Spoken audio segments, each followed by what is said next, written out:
বাংলাদেশে আমাদের জন্য ভয়াবহ সে আরেকটা সিপাহী বিপ্লবের করুণ প্রতি অপেক্ষা করছে। আপনারা অনেকে ভাবতেছেন এইটাও কি সম্ভব? জামাতের ভাইয়েরা অনেকে বুঝে না, বলে কি করে সম্ভব? মনে করাই দেই, শহীদ নিজামী মুজাহিদ সাহেবেরা মন্ত্রী হিসাবে সর্বশেষ যখন সম্ভবত 2006 বা 2007-এও মন্ত্রী ছিলেন, বলেন তো তার কয় বছর পর তাদেরকে ফাঁসি দেওয়া হইল? 10 বছরও লাগে নাই। রানিং ফুল মন্ত্রী ছিল, লক্ষ লক্ষ মানুষ তাদের সাথে ছিল, তাদের মন্ত্রণালয়ে একটা পয়সার দুর্নীতি বের করতে পারে নাই। 10 বছরের মধ্যে মন্ত্রিত্বের পর তাদেরকে ফাঁসি দেওয়া শুধু হয় নাই, তাদের সন্তানরা তাদের জানাজাটা পর্যন্ত পড়তে পারে নাই।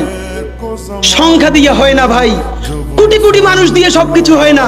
আজকে আপনারা প্রথম আলোর বিরুদ্ধে বলেন, এই যে আসার সময় বলতেছিলাম শায়েকরে, প্রথম আলোর প্যারালাল কাছাকাছি একটা পত্রিকা কি আমরা দাঁড় করাইতে পারছি?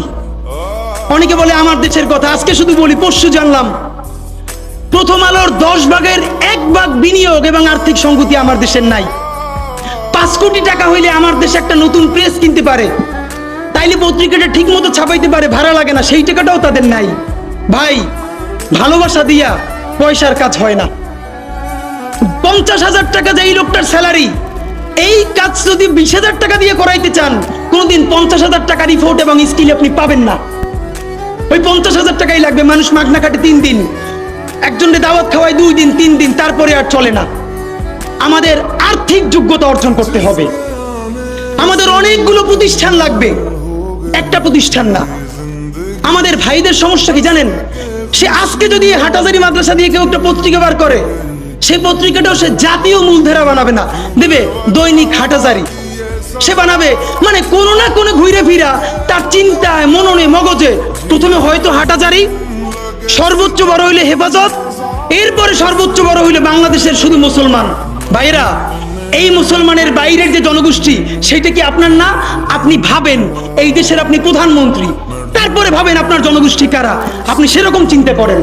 সুতরাং আমি কথায় অনেক ভুলভ্রান্তি বলতে পারি, কিন্তু বিশ্বাস করেন আমার কলিজা চিল্লেও আপনারা শুধু যেটা পাবেন সেটা হইল আমি চক্ষু বন্ধ করে দেখতে পাই। আমরা যদি যোগ্যতা নিয়ে 5-10 বছরের মধ্যে দাঁড়াইতে না পারি, এই ভিডিও, এই ছবি, এই শহীদ পরিবার, এই আহত, এদের জীবন তো শেষ। এদের পরবর্তী জেনারেশনকে পর্যন্ত কি ভয়ানক গণহত্যার শিকার হইতে হবে আমরা চিন্তাও করতে পারতেছি না। সুতরাং বাংলাদেশের স্বাধীনতার সার্বভৌমত্ব, বাংলাদেশের ইসলাম এবং মুসলমানকে বাঁচাইতে হইলে আমাদেরকে তুমুল যোগ্যতা অর্জন করতে হবে। এই মাদ্রাসা শিক্ষিত জনগোষ্ঠীর মধ্যে হাজার হাজার ছেলে লাগবে যারা CNN-এ, আল জাজিরায় তুমুল ইংলিশে বলতে পারবে। তাকে যে জঙ্গি বলা হয়, মিথ্যা ট্যাগ দেওয়া হয়, এটাকে